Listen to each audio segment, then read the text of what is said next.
Okay, so tayo ay nabigyan ng DSWD food, family food pack. So dahil si Mr. ay may tricycle. So tricycle driver siya nakalinya. So ito i-unbox natin dahil dito yung uulamin natin ngayon. So tingnan natin kung anong laman. So nakalagay dyan sa labas, ayan o, rice, 6 kilos ng rice, 4 na lata ng tuna, 2 kanang sardines, corn beef, 4 na lata, 5 sachet ng coffee, at 5 sachet ng soup powder o chocomold.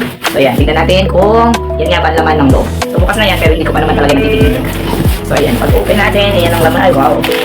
So ito yung kape, Sunbeam coffee. At meron tayong Ovaltine.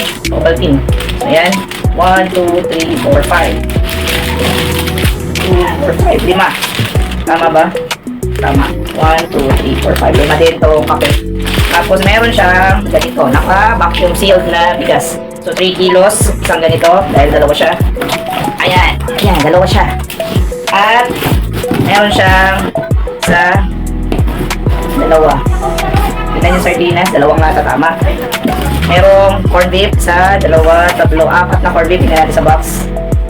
Okay, 4, tama. At tuna ay 4 na lata. So yan, ang tuna niya ay CDO Sequest tuna. Ang corn beef niya ay yung bongga corn beef. At yung sardinas niya ay Lucky Sardines. So, okay na rin. Ito wala. So, pero yung mga sardinas na to at dilata na to talaga hindi ko yan inuulam. Pero ngayon, may uulam natin yan dahil sa pagtitipid natin. Dahil itatry natin yung luto na nakita ko sa FB na tuna na sinanghugan ng gulay. So, ginisa-gisa lang siya doon. So, first time ko rin yung matitikman. So, tara, magluto na tayo. So, yan yung mga laman ng ating family food pack. So, pakita natin lahat. So, ayan siya. Pakita ko. So, ayan siya. Okay.